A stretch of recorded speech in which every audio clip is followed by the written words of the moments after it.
Today's guest runs a huge Amazon FBA business. He runs online ads, he has his own course, he sells a book, and he does speaking. I asked him some pretty pressing questions, and I think he answers them really well. Today's video is going to show you some insights into Amazon businesses. I think he does a great job at being pretty transparent about his business. And for those of you who stay till the end, he talks about hanging out with one of our favorite gurus. I hope you enjoy. All right, let's go ahead and get started. Welcome, Beau. Hey, how's it going? Thank you, Spence, for having me on. Dude, you're young and killing it. So what in the world, the one thing I do want to know is whenever you have a young guy who's had a lot of success, there had to have been like one initial win. And so I'm curious, what was your first like victory? The one that kind of got you, to the next level? Yeah, so like ever since being young, I was always trying to do something to make money. I remember I was doing a paper route when I was like 9 years old on a bike. I actually picked up dog poop from my neighbor's yard. But the first like thing that really opened me up to like, okay, there's other ways to make money. I was definitely fortunate enough that like my dad was like selling on eBay. He did a bunch of like weird network marketing things that went up and down that were just not good. And he had a big coffee business that went bankrupt. And anyway, he kind of had some success with stuff, but then went down. But he was always selling on eBay on the side. So I kind of knew how to make eBay listings. So when I was in middle school, I took these Nike Elite socks, which I don't know if you remember Nike Elite socks. They're these stupid like $12 pair of socks that all these kids were wearing. And when they first came out, like Nike had a very like limited amount of colors. So I actually dyed them different colors and sold them to kids at school for more. And then I got shut down at school. The principals didn't want me to collect money on school grounds. So I put them on eBay and they just took off. And that's where I was like, oh, like there's money to be made by selling stuff online. So that was like the first light bulb. And I was in middle school at that time, but from like there throughout high school, I just took things as a hobby, nothing really big. Until I later like figure out how to like really utilize Amazon the right way.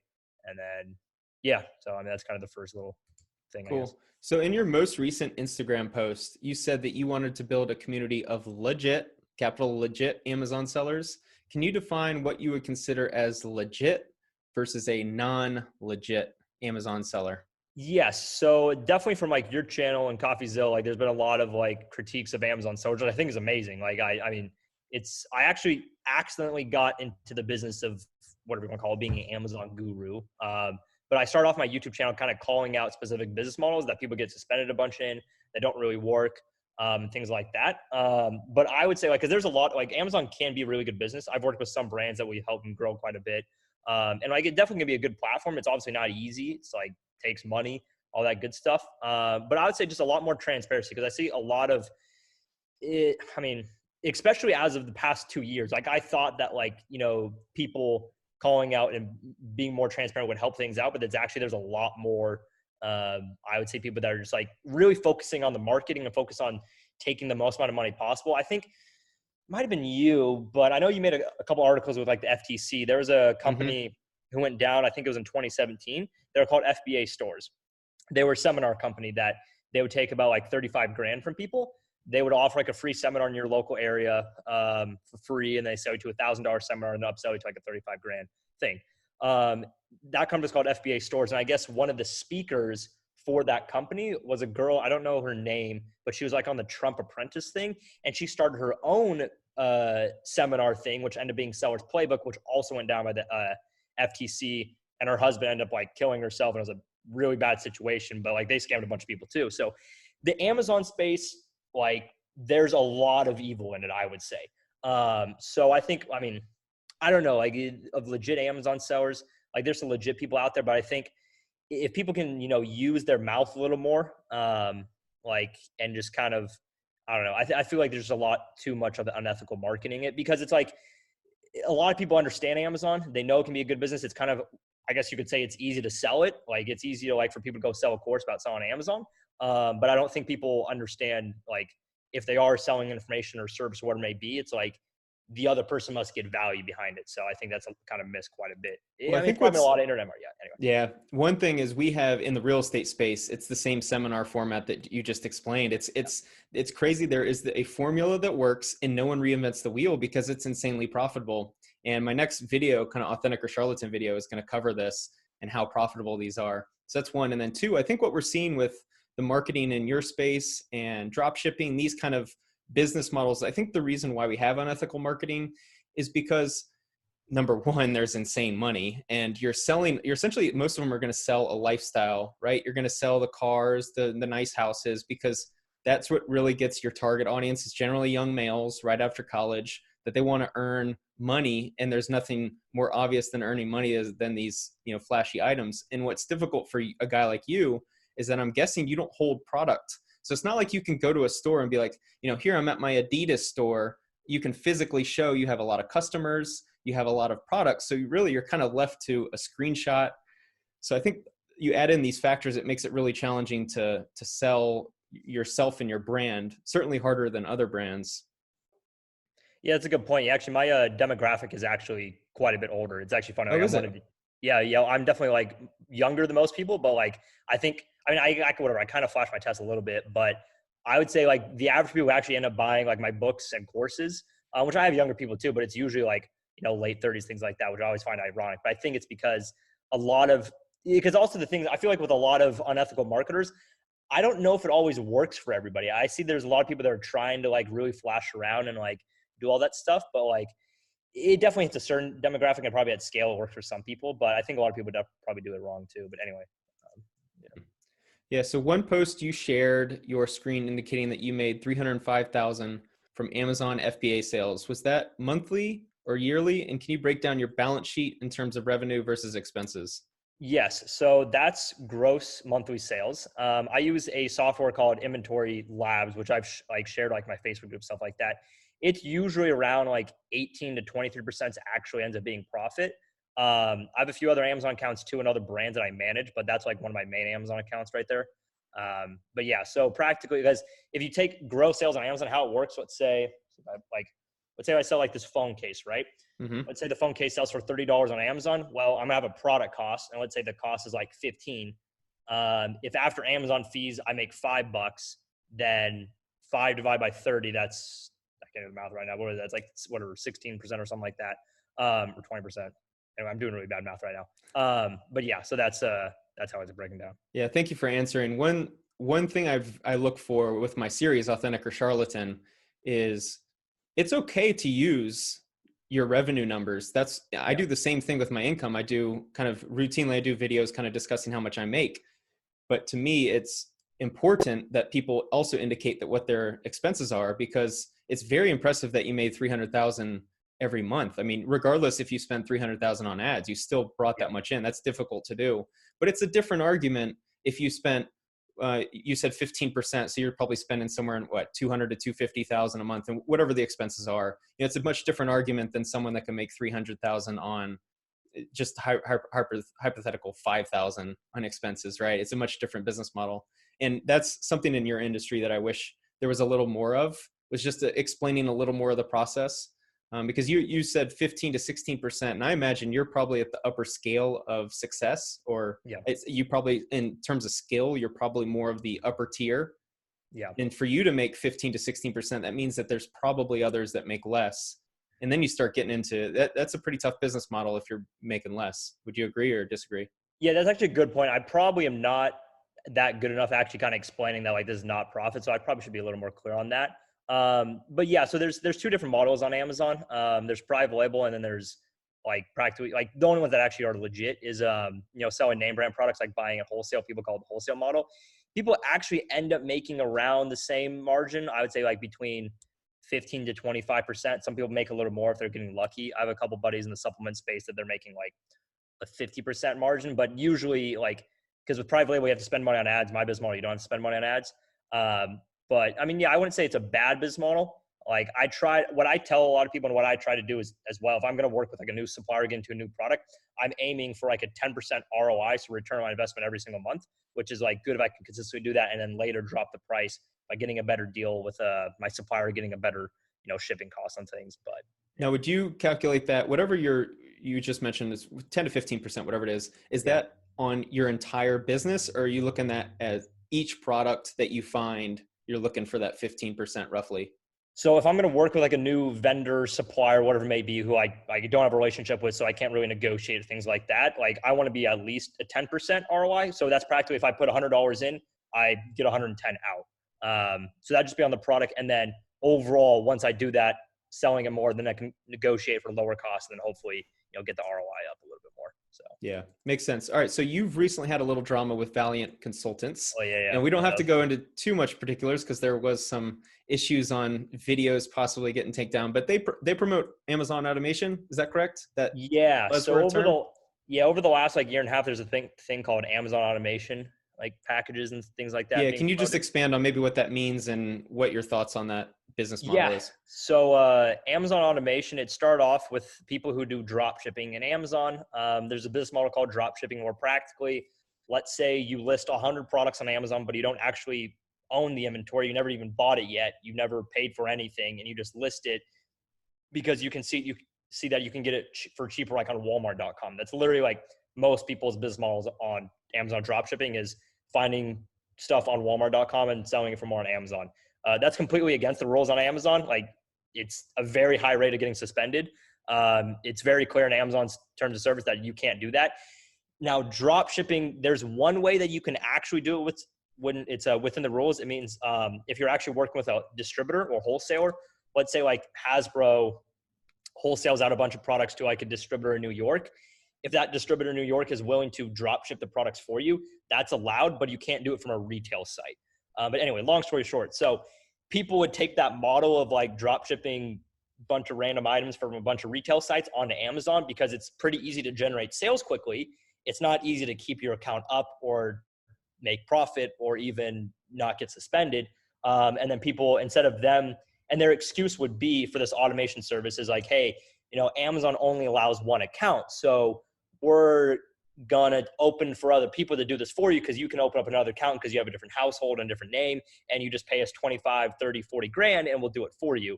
And that's practically, what it is in a nutshell.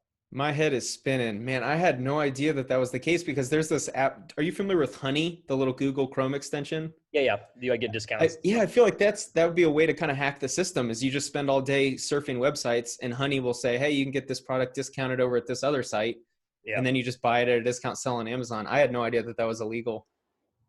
Yeah, I mean, that changes Amazon things doesn't for me. allow it. I know a bunch Yeah. of people that are like suspension people that help with Amazon. It's like, it's more than like a 9 out of 10 chance you're going to get suspended. It's not a matter of if, it's a matter of a win pretty much. Yeah. So. All right. So you coach people. You wrote a book with my favorite word, secrets, in the title, which is good. And you're an online business entrepreneur. So what would you, in your eyes, what would you consider to be unethical marketing? And what would you consider to be ethical marketing for kind of your products and services? Yeah. So I would say for unethical, if someone is not doing something themselves, like if they don't practice what they preach, I think that's pretty unethical. Some people disagree with that, actually. Some people think, oh, no, someone can be a really good coach and teacher. I think the issue with it, like, I know a lot of people don't like Tai Lopez, but if you look at Tai Lopez's courses, he actually finds other people who know what they're talking about. So it's kind of, interesting. But anyway, it's still kind of because he's the one advertising it. But I think that's one thing is that if someone is teaching it but doesn't do what they say, like that's definitely, I would say, unethical. And the second thing is just being, definitely with fake reviews, fake testimonials, things like that, or like people faking their sales. Like I know Kevin David, he's an Amazon seller kind of. I have a screenshot of him faking his sales. I know CoffeeZilla. Yeah, CoffeeZilla made a video interviewing Brandon Young, which Brandon Young's pretty legit. He's great. He sells a course too. I don't know if CoffeeZilla knew that, but anyway, Kevin David actually in this, I don't know if it was in the screenshot of Coffee's video or it was in his video. There's a screenshot showing like Kevin David faking his sales, and he forgot it. Like he just went into Photoshop or the Inspect Elementor thing, and like he didn't put a comma in one of his things. Which if you do over $1,000 a day on Amazon on the desktop, it shows a comma. So anyway, fake stuff like that I think is completely unethical. There's that, like, trying to think what else. So you have a flashy car. I think it's a beautiful car. I love Teslas. And of course, like, look, I'm the same way. Like if I had a Ferrari, you use it for marketing purposes. Yeah. But where do you think the line is from kind of using it like, hey, I'm this successful guy. It looks like you have a beautiful house as well as San Diego's La Jolla. I've heard is an upper scale area. So you're kind of using these as you should. I think everyone should if you've attained that. But where do you think the line is for maybe indicating that, if you sign up for my course, you will have this type of lifestyle versus if you sign up for my course, you might, given that you work hard or that you apply what I teach? Yeah, that's a good point. I think if people are really making it a huge point, saying like, "Hey, look at my stuff. Hey, I'm in all this areas," then I think it gets a little too far. And if obviously they're like, I mean, I think if they're making like a pretty big direct correlation, like, "Hey, I made all my money because of this. Now go buy my course." I think that's where it kind of crosses the line. But I think if people are using it just to like show, like, "Hey, like, I have a Tesla or I have this car because I like this car," that's great. Um, but yeah, it's definitely a fine line. Like, there's a lot of people who have rented cars and things like that, which is, leases is not a bad idea. I mean, sometimes it can be better for cash flow, but I think if people are making a huge point, like, "Hey, look at me," I think that's an issue. Definitely. I think what's challenging in the reason why this kind of conversation exists in the last 8 years is we've never really been exposed to this type of business before. I mean, we have the infomercials from years past that were before me and your time. There are some infamous ones. So this kind of marketing existed, but now it's just so we have cameras are on us at all times if we want to be that guy on social media. And so it's so easy to use these devices to sell products and services, and it's so easy to reach a million people. And I think what's challenging about when you sell online courses, you're an online marketer, online entrepreneur, that's your life, So you kind of need to include it. You wouldn't go rent a terrible apartment and be like, "Hey, I'm this successful guy," and you have rats in the background. So it kind of makes sense to use a nice house in your car if that's your life. I would make one point. If there's any like marketer listening to this video, I've actually had a lot of people reach out to me and like actually want to buy my services or books and course things like that because they see that I don't flash my stuff that much, which is kind of ironic because I would say recently I have a little bit like my car. But I think that there's also, I'd say, a demographic of people who like have probably bought stuff from people who flash their stuff and are burned. So I think it might not even, for some people, some demographics doesn't work, but yeah. Yeah. So you have a lot of testimonials on your Instagram of student success stories. I think you have, I don't really know Instagram. It looks like one of those like segments or stories you call it. So Yeah. what are you finding to be the most effective way to market your services while staying within the confines of being ethical? It's a good question.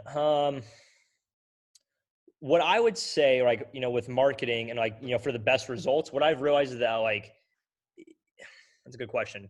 I would say definitely like, it seems very cliche, but like giving people a lot of value and allowing them to learn a bunch first. Like, I think, and if people are going to get into marketing or like, if anything, right, you're going to sell something.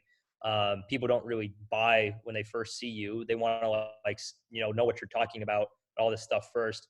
So I think that's really the biggest thing is just like constantly giving stuff that's, good. Definitely having free content there that people like.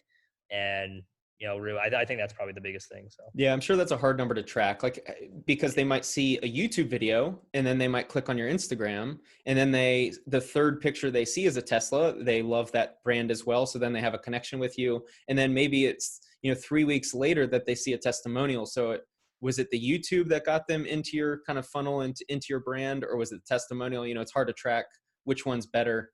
Combination of everything. I'd say it's probably Yeah. definitely not totally mathematical, but Yeah. So one criticism that people like you may receive is that you kind of promote that you're running a successful business. From what I tell you you're doing very well, but yet you're still making YouTube videos.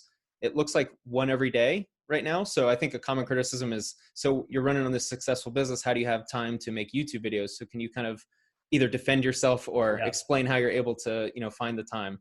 Well, I mean, making YouTube videos for me, I mean, if you look at my videos, they're not like the highest quality, but it doesn't take that long. I have someone who edits it. I have someone who uploads for me. So practically, I just get on camera, I press play. I kind of like YouTube videos too, and then someone edits it. And so, I mean, I would say, I don't know. I mean, obviously, like I make money from YouTube. I just turned on AdSense. I'm testing to see if like supposedly people say you get more views if you don't have AdSense or do. So I'm testing that right now. But obviously, it helps to like for people buying courses or trainings and books and things like that. But like for running my YouTube channel, I'm trying to think how many hours I spend. Usually what I'll do is I'll like film 5 to like 7 videos in a day. I'll spend probably an hour planning them. Usually what I do, I go through all my comments, I go through my emails, I go through my Facebook group just to see what people are asking, what people have questions on. So it doesn't really take too long to get them out. Then, a lot of my videos are probably between 10 and 20 minutes. I don't really make a lot of mistakes in my videos for my editors, but sometimes I will. So maybe a 20-minute video on average may take me 30 minutes to film. So I wouldn't say I spend crazy amount of time doing it, but I like working as well. So I mean, I probably start working around 8 o'clock each night and probably stop working at 8 p.m. or 8 a.m. to 8 p.m. So I mean, there's enough time in the day, I would say. Interesting. So you brought up editors. You have a video talking about VAs. Do you have experience using VAs, and is that who you use for kind of this outsourcing? So in my Amazon business, I have VAs. Yeah. What we use a lot of VAs, not really like for just outsourcing tasks. They're definitely very repetitive. So like we have a lot of VAs who make listings or help upload spreadsheets, go find products, things like that. I don't have any VAs in my education business. I feel like, I mean, it's good to have VAs for a lot of things, but I know some people will use VAs for like customer service, things like that. Everyone I have is, domestic for that. But yeah, I definitely have, let's see how many VAs we have right now. We just got 2 this week. So we should have 6 right now in my Amazon business. Oh, wow. Can you explain the structure actually? I didn't have this written down, but I am curious, like so you're obviously at the top. How do you outsource, and what does that kind of structure of your brand and business look like? Yeah. So for my Amazon business, this is practically, I mean, there's different parts to it. So where I make, it's kind of close right now in my Amazon business, the product business, I'm actually close to making more money by just getting deals with brands. So there's 2 sides of my Amazon business that we just buy products at wholesale. So like tomorrow I'm driving 2 hours to go pick up like a bunch of pallets of products and send off to Amazon. Usually I don't actually physically pick up the stuff. Usually my suppliers will send it, but this was a weird situation. But like right now we make most of our money by just buying things at wholesale and selling for more. And that's kind of like automated. I have 2 people that are in Puerto Rico that practically manage that. They, buy the products, they check it over. I trust them with everything. They get the listings up and they, check that all out. And then I'm kind of spending most of my time. Sorry, there's a helicopter going by right now. If the noise I can't is loud. hear it. Oh yeah, good. Oh yeah, perfect. Then I spend most of my time that either like communicating with brands to strike deals with them. So like today, there was a brand that we were already working with that they were doing like $4,000 a month on Amazon before we started working with them. They had no idea what they were doing, which is kind of our ideal person who's like, on Shopify, but then they're on Amazon. We've been there with them about like 100 days. We got them to 50K in gross sales. And now we're reworking a deal because they pay me up front, but now we have to work on percentage. But however, even with that, I have like 2 main guys that I really trust quite a bit that handle most of, I don't want to say the dirty work, but like the in and outs of the daily work of the business. So I'm kind of more like working on getting deals and higher level stuff. And then those 2 people are actually kind of manage most of the VAs, if that makes sense. And then the whole idea behind it is that we just want everyone to be able to go work like by themselves in silos and not have to like depend off everybody.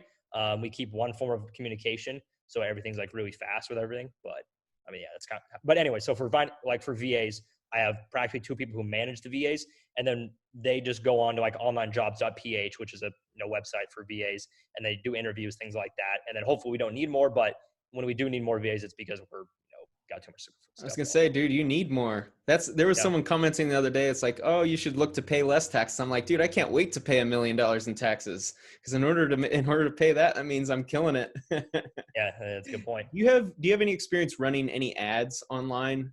If so, what platform and what has been your experience with it?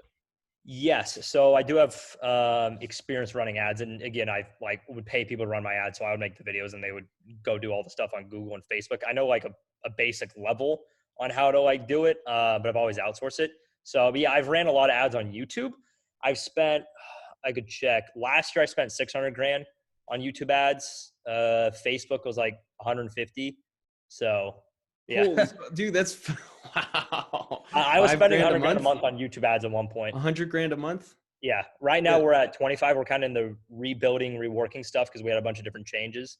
And we just didn't need to for a while. But yeah. Holy smokes. Wow. And what was the purpose? Was that to build your awareness for YouTube, or was that to send them to coaching products or for your book?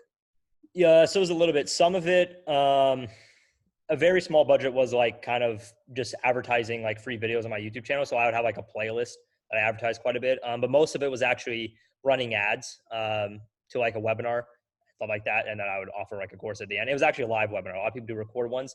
I did a live webinar every single Thursday for like literally 60 weeks in a row. But yeah. I was going to say, that's a trigger word, man. I hear webinar and I'm like, uh-oh. I know. My audience is going to go, uh-oh. Yeah, I know that. So, but yeah, now we're running ads for like my book. right now and not doing webinars right now. That seems like a really challenging funnel though into a book. Yeah. I guess if it's working, it's working. It just seems really difficult to run online advertising for direct sales for a product that I imagine costs what, roughly 15, 20 bucks? I'm working on with a different printer right now, but it's cost me $5.40 to print my book and get it shipped to a warehouse, and then it costs another like $280 to ship. And then I charge $7.95 for shipping, so I practically break even on that. But yeah, and then yeah, right now it's working well for us on a small scale, I would say. But so that's what we're just really working on, spending more money on ads and getting into working. So Yeah, I'm fascinated because I'm a real estate investor and I'm about to ramp up probably another 2 or 3 months. I need to get my cash up a little bit, and I'm looking at hiring VAs and possibly running ads. It's a totally different marketplace, but it's pretty fascinating if you can figure out kind of that formula and you get, the right ad in front of the right people. And I imagine it's scalable. You didn't get to 600,000 overnight, yeah, but it probably is definitely. pretty quick. And you had Yeah, your senior prov just a couple of years ago, didn't you? yeah. So I was in high school 3 years ago. Right, it was Wow. 2020. Yeah, I graduated 2017. Wow. All right. So last thing I got for you, Tai Lopez, the man, the myth, the legend. A lot of people that watch my videos do not like him. I'm pretty neutral on the guy. Definitely have my critiques, but I'm well aware of kind of what he does, and I have an idea of kind of who he is. But you've gotten to spend time with him. I've only seen one Instagram post, so that's all I know. So can you kind of explain what was your time spent with him and what's he like? Yes. So I'm in the works making a partnership with Ty, or like I made a deal with Ty, and practically I'm going to be helping him with some of his brands on Amazon. But yeah, he's definitely a very controversial guy. I definitely noticed that a lot of people. I mean, I personally like him. I've bought some of his courses before. I bought his SMMA course. Of course, I bought his 67 steps. I think a lot of people have. But I think the definitely thing I like about him, like if you look at all of his stuff, like he doesn't really sell that high ticket of things. Like if you look at and a lot of people don't like Dan Locke, which I think is very reasonable not to like the guy. I mean, I think where a lot of criticism happens from a lot of like course sellers, people sell trainings, like they're selling stuff that's like way too expensive. If you look at Ty stuff, a lot of his stuff is actually definitely lower priced and has, I think, more value than most people. And I mean, a lot of people, I don't know. I think a lot of his haters are probably people that have never actually bought his stuff. He doesn't really promise a lot. His advertising is definitely very aggressive, but yeah. Anyway, I personally like him. The connection I have with him, yeah, I'm working with him on what's it called? Possibly working with some of his brands on Amazon. He's going to help me with some promotions, things like that. I know you're probably not allowed to exactly say, but he's starting to get into like the dress barn. Are we talking this kind of, you team up with brands such as that, possibly that one or others he may be buying? Yeah, so I can't share exact details, but yeah, things like that. Yeah, Okay. because He's him and becoming a Alex. beast. Like people who dislike him are going to be pretty upset because my main critique of him is the thing I do with my episodes on Authentic or Charlatan is I typically don't look at the most recent videos. What I always do is I always go back to the start. How did this person get their start? And because with social media now, if I'm going to make an episode on you, you probably have 1 million followers. You've made it right now. So there's no point in who you are now is probably the successful businessman. But I'm curious of how they got started. And my critique of Ty is there still seems to be some gray area. He's really vague before the ad, before the here in my garage. You know what I mean? And I think for Yeah. his brand, I think it would be very helpful if a few years ago he would have come out and said, here's the nightclubs I owned. Here, I don't know the legalities of, and maybe that's why he's not able to speak about it, but he talks about he owned a nightclub and sold it. And then all of a sudden he owns this Ferrari and Lambo, and he had this mentor, but there, you know what I mean? It's kind of hard to connect the dots. How did you, I mean, he said he spent 60 million on YouTube ads, which I totally believe it. I think it's a lot more than that. He says that him and Alex together have spent $500 million on I'm not ads. surprised. Yeah. So there had to have been a start in order to, because I know that when you start running ads, you don't get the instant, you can't pump $10,000 into ads and immediately make 100 grand to the level, Yeah. to be able to scale the way he did as fast as he did. So he clearly had money. So was he just an affiliate marketer before the Here in My Garage ads? There just seems to be a lot of vagueness, which does not make him a fraud. But that's kind of the point of my series, is the kind of question, where's the data? I don't see anything indicating all the success you preach. And that's my only criticism of him. Yeah, that's a good point. I would say definitely when he was running ads, I think you could literally put a grand in ads and make 10 grand back like relatively quickly. And Because that like, would have I think, been 2015, so that would have been 5 years ago. And I've heard YouTube ads are still a little underpriced right now. yeah, I mean, because if you think about it, he actually did it very, like, if you're looking from a marketing aspect, he was selling a low ticket offer, like 67 steps. That's what really like blew him up. Yep. I mean, I know people can have other opinions, but like that's where he's gotten a crazy. Like on his website, I think he said there's like 250,000 plus members. On the back end of that, there's like a monthly recurring thing. So I mean, if he saw that he was running ads, like, okay, it's $10 purchase, $15 to get a customer on a $50, $60 product, then like he could scale like crazy. Because he could have raised money, could have just been keep reinvesting back, put things on credit. Yeah, I don't know about his start. I know that I've actually been to his farm. And, that he worked with like Joel Salatin and stuff. That he was with the Amish for a few years. I think that's definitely true. I mean, how he speaks with the Amish and things like that, it's kind of impressive. But Yeah, 100%. I guess the direct selling angle, which is what he essentially did, like as you explained, I think it was a pretty quick funnel. It was, here's the ad, you go right on the website, the email, and then probably by the third email he's selling. So it could have been within 6 days, you either have the purchase or you don't. yeah, so it could have been very scalable. I mean, if he saw that cost him 20, $30, like, all right, just keep spending more and more and more. Because Yeah. then he was able to sell other things and Yeah. target after that. If one thing that he has done really well, and I think even his most ardent critics have to agree with, is forget like the very intro part. Like he's been able to kind of scale up the tiers extremely well. So he was kind of the here in my garage affiliate marketer, but then he turns into Mentor Box, which is a pretty impressive business. Yep. And then now he's turning into Dress Barn, and it looks like he's in talks of other big brands. And I don't know, at this point, if you're a betting man, would you bet against the guy? I don't know if I could. I would not. Yeah. So what in Ty's words, like what he's like mostly focused on right now is buying up really big brands. So he set up, I guess you could kind of call it a fund, more of an investment group. I actually invested into it almost exactly a year ago. It was May of 2019. I was one of the first investors into it. That they were like raising a bunch of money to then go buy the brands. They said that his backstory behind it, I guess that him and Alex wanted to go buy like American Apparel a long time ago, but they couldn't come up with the cash because it was still a crazy amount. So practically what they're doing is like, they know all the brands, they know e-commerce, they know how to put things, fix them all up. So they buy brands that are distressed. They go use other people's money for it, which is smart, kind of like how, you would do in real estate. And then they use that cash, buy it up, and now they got an asset, and then they go pay people back, all that. So Interesting. So you've had success recently. What are you looking at for the next 2 or 3 years? What are your plans for the next 3 years? yeah. So for me, I'll talk two things: the product business and the education business. My product business is just keep finding and working with a lot of brands, and obviously want to work with bigger scale brands. So like get deals with them, blow them up on Amazon, because a lot of people don't know what they're doing on Amazon. A lot of brands, people who are selling on Shopify, people who are in brick and mortar, like we know that we're pretty confident we can help grow them. Also, I have a software that helps with Amazon sellers or for my specific business model.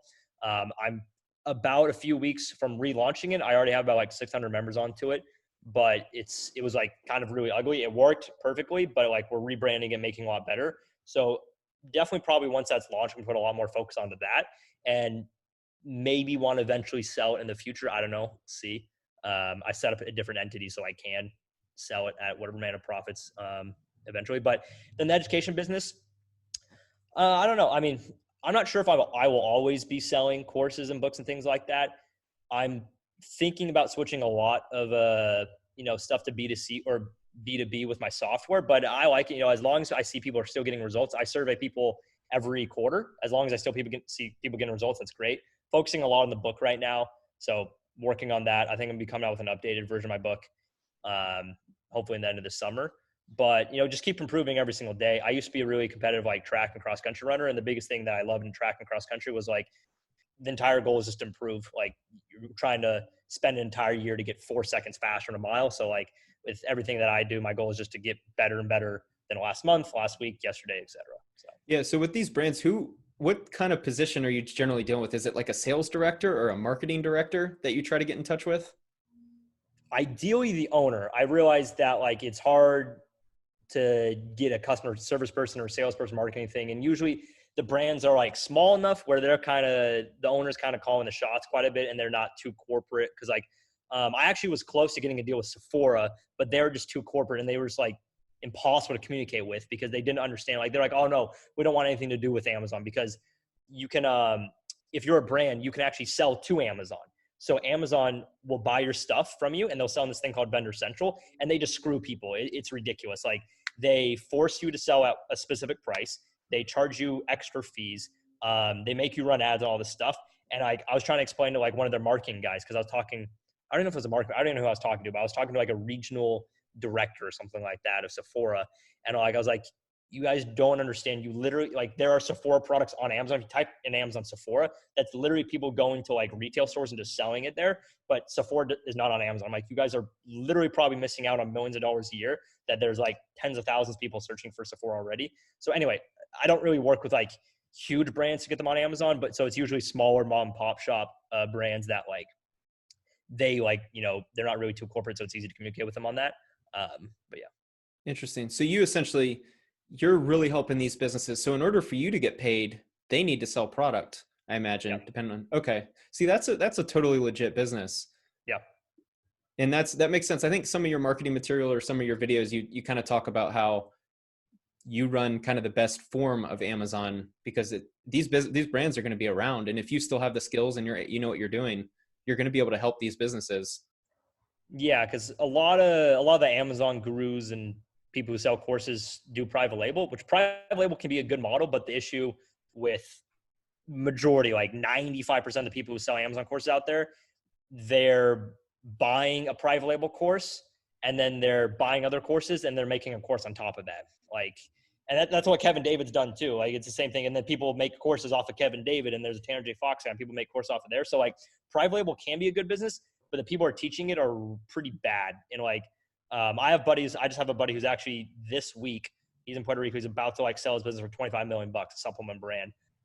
So it can be legit, but anyway, so I forgot I was kind of going on a rant right now. Oh, no, that's good. That's fascinating. My interpretation of a lot of when I hear Amazon selling, and I've looked into it before, so I kind of know how some of this business works, but I was not too familiar with your kind of vertical within that industry.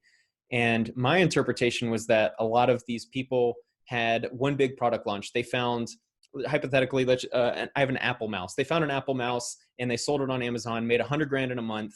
And then they essentially went, oh shit, there's so much competition. It's going to be really hard to sell this. I need to find another product. Instead of going out and hunting for another product that is one out of 100, let me just sell a course. I can use this chart showing $100,000, how I make $100,000 a month. That's my interpretation of what a lot of these people do.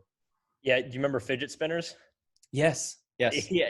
So many people came out with a course after fidget spinners. I was like, oh my gosh. Yeah. But, So I live out here in Las Vegas and I was doing Lyft. This was a few years ago. I was driving Lyft and we obviously have a lot of conventions here. And there was this young guy, similar age to you, very young looking. And he comes out of the hotel. He was one of my riders and he was in town for a convention on finding like private label products. And it was the convention on just whatever that industry is, whatever the convention was. Yeah, But it it was was probably essentially either CES or ASD. Yeah, it was one of those. And it kind of hit me. It was like, okay, this young guy, he basically, he got in the car and he looked at my phone holder and said, oh, that was one of the first products I sold is a phone holder. And he explained to me that, you can get in and when you find a product, it can do really well for, a month, 3 months, but then competition comes in, other people figure it out, lower the costs. So anyway, so it sounds like from his business, he was always trying to find new product. And that seems really challenging. Yeah, and also with a lot of people who do private label on Amazon and have their own brand, and also the biggest elephant in the room is there's a lot of black hat in the Amazon space. And I know, like, oh my gosh, I saw Kevin David. He has a book on Amazon. It's not about Amazon. It's like his unfair advantage thing. The rank's like 300,000 in Amazon, which is not very good. But I saw him. He's so stupid for this. He was posting on his Instagram, say, "Hey, $20 if you leave a review and stuff like that," which like that's against Amazon's rules. But like, I know a lot of people in the private label space who like know how to like do a lot of black hat stuff to get sales going. And the people that are teaching and wanting to get into these huge markets, like, I know the KT9 guys, they have like a list of products that you could go sell and it's all extremely saturated products. And like when someone shows that there's like on Jungle Scout that a product could be making $100,000 a month or $50,000 per month, well, that's if you get it ranked. And what people don't talk about is like a good way to kind of an example is like, giving someone the secret to, being the best home run hitter in baseball. And part of the secret is you got to do steroids, and no one's going to say that, but like Right. that's what all the people are doing. So it's That's the um, missing chapter of the yeah, book. that's a missing chapter. Like all the Amazon people, it's like I find it really funny because like I'm not against doing stuff black hat on Amazon just because it's like some of the stuff is like okay whatever, but like it's funny when I see people selling courses. I'm like, you guys are not going to do there unless you practically do the steroids, right? So yeah. All right, this was excellent. This actually was very valuable for me, and my audience I think will really enjoy this video because you helped clarify a lot of things. I do think a good video for you, just a video idea, would Yeah. be really interesting to see you talk about your expenses. I don't think you'd have to share anything that wouldn't, that would hurt your brand or anything. Just share, you know, expense. I think that'd be a fascinating video. How much I spent, so that people can understand. Like, dude, when you're running a real business, that's no joke. When you got those kind of expenses. Yeah, I did one video breaking down profits, but yeah, I'll do one like breaking down expenses and where the expenses come from, stuff like that. Yeah, it'd be super valuable. So if you guys found valuable in this episode, Beau, where can they find you? I have a YouTube channel. I post there quite a bit. You're gonna have to spell your name, even if oh they yeah, don't my see it in the name, title. it's I'll put it in the title. Beau, first name Crabill, Crabill. You can just search that on any type of social media. But yeah. Cool. Thanks so much, man. Yeah, thank you. And yeah, I appreciate your questions. And I think definitely what you're doing there on your channel is great. Because I mean, I think people can definitely do well by like self-educating, things like that. I think it's, a no-brainer. People definitely do well, but it's definitely sadly because it's so simple for someone to go create a funnel on ClickFunnels and ads and things like that, that like the barrier to entry is not very high. So people do get screwed over. So I think definitely your channel and other people that are calling people out, I think is massive for this industry. I mean, like I've already heard that it's already working very well because like when you make a video or someone calls out somebody, like that company usually does get hurt pretty bad because their ad cost ends up being higher, the conversions go lower, and that's all what people really care at the end of the day for those types of people is money. But anyway, appreciate what you're doing is what I'm trying to say.